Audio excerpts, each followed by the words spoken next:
আসসালামু আলাইকুম ওয়া রাহমাতুল্লাহ। প্রিয় দর্শক, আজকের ভিডিওতে আপনাদের সাথে পবিত্র মাহে রমজানে করার জন্য 10টি গুরুত্বপূর্ণ জিকির নিয়ে আলোচনা করব ইনশাআল্লাহ। এই জিকিরগুলো অনেক সহজ কিন্তু অত্যন্ত গুরুত্বপূর্ণ।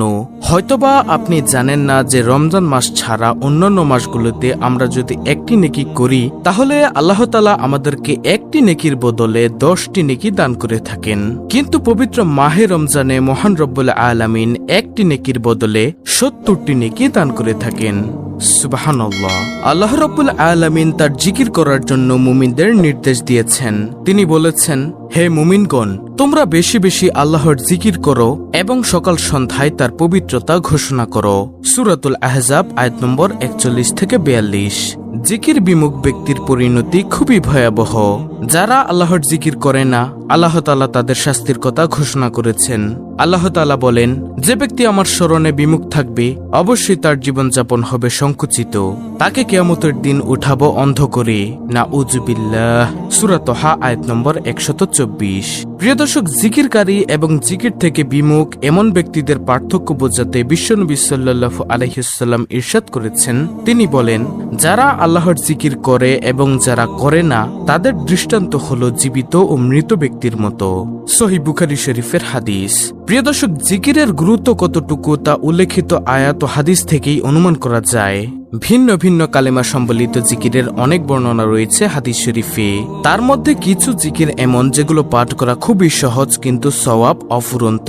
তাই প্রিয় দর্শক, তার মধ্য থেকে 10টি জিকির আমরা জানাবো আজকের ভিডিওতে। সেগুলো হলো নম্বর 1, সুবহানাল্লাহ। প্রিয় নবী সাল্লাল্লাহু আলাইহি ওয়াসাল্লাম বলেছেন, প্রতিদিন 100 বার সুবহানাল্লাহ পাঠ করলে 1000 সওয়াব লেখা হয় এবং 1000 গুনাহ মাফ করা হয়। সুবহানাল্লাহ। সহিহ মুসলিম শরীফের হাদিস। প্রিয় দর্শক, আপনি কি ভেবে দেখেছেন, একটু আগে আমি ভিডিও শুরুর দিকে বলেছিলাম যে রমজান মাস ছাড়া অন্যান্য মাসগুলিতে আমরা যদি একটি নেকি করি তাহলে আল্লাহ তাআলা আমাদেরকে একটি নেকির বদলে 10টি নেকি দান করে থাকেন, কিন্তু পবিত্র মাহে রমজানে মহান রব্বুল আলামিন একটি নেকির বদলে 70টি নেকি দান করেন। সুবহানাল্লাহ। তাহলে একবার চিন্তা করে দেখুন, আপনি যদি পবিত্র মাহে রমজানে 100 বার সুবহানাল্লাহ পাঠ করতে পারেন তাহলে আল্লাহ তাআলা আপনাকে 70,000 নেকি দান করবেন। আল্লাহু আকবার। হ্যাঁ প্রিয় দর্শক, রমজান মাস হচ্ছে বোনাস স্বরূপ। এই রমজান মাসে কোনো আমল করলে তার 70 গুণ বৃদ্ধি পায়। তারপরে দ্বিতীয় নম্বর জিকিরটি হলো আলহামদুলিল্লাহ। আলহামদুলিল্লাহ হচ্ছে এমন একটি জিকির যা মিজানের পাল্লাকে ভারী করার সর্বোত্তম দোয়া। তিরমিজি শরীফের হাদিস, ইবনে মাজাহ শরীফের হাদিস, হাকিম সহিহ আল জামে। এবং দয়ার নবী সাল্লাল্লাহু আলাইহি ওয়াসাল্লাম বলেছেন, এটি হলো সর্বোত্তম দোয়া। তাই পবিত্র মাহে রমজানে আমাদেরকে বেশি বেশি করে আলহামদুলিল্লাহর জিকির করা দরকার। তারপরে তৃতীয় নম্বর জিকিরটি হলো লা ইলাহা ইল্লাল্লাহ এর জিকির করা। প্রিয় নবী সাল্লাল্লাহু আলাইহি ওয়াসাল্লাম লা ইলাহা ইল্লাল্লাহ এর জিকির সম্পর্কে বলেন, এটি হলো সর্বোত্তম জিকির।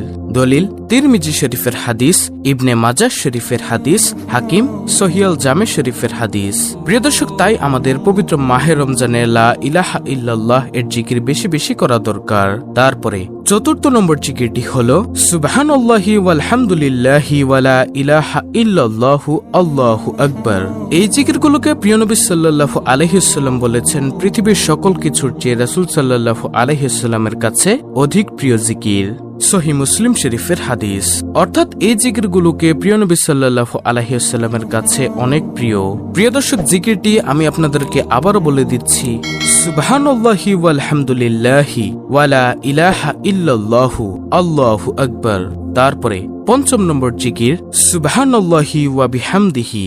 এই জিকিরটি প্রতিদিন 100 বার পাঠ করলে সমুদ্রের ফেনা পরিমাণ সগীরা গুনাহ থাকলেও তা আল্লাহ তাআলা এই জিকিরগুলো পাঠ করার জন্য তাকে মাফ করে দিবেন।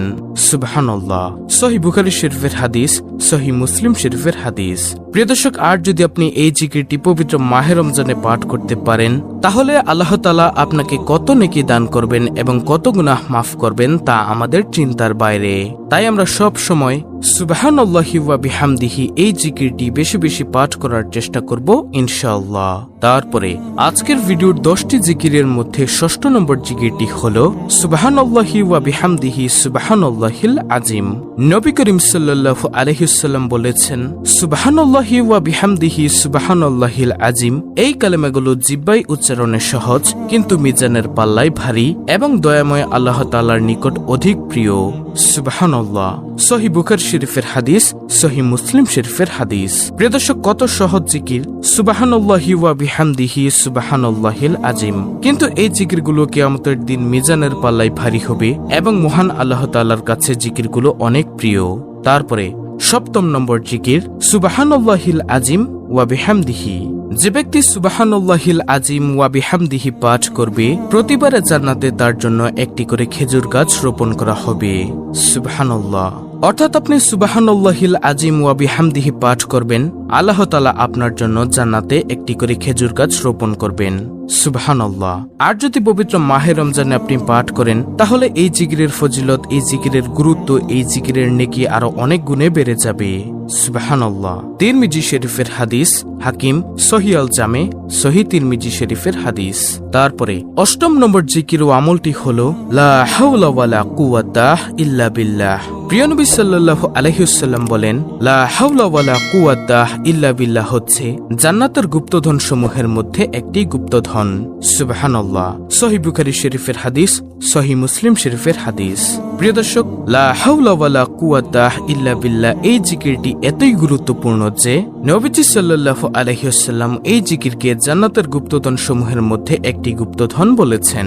আল্লাহু আকবার। তাই আমরা এই জিকিরটিও বেশি বেশি পাঠ করার চেষ্টা করব ইনশাআল্লাহ। লা হাওলা ওয়ালা কুওয়াতা ইল্লা বিল্লাহ।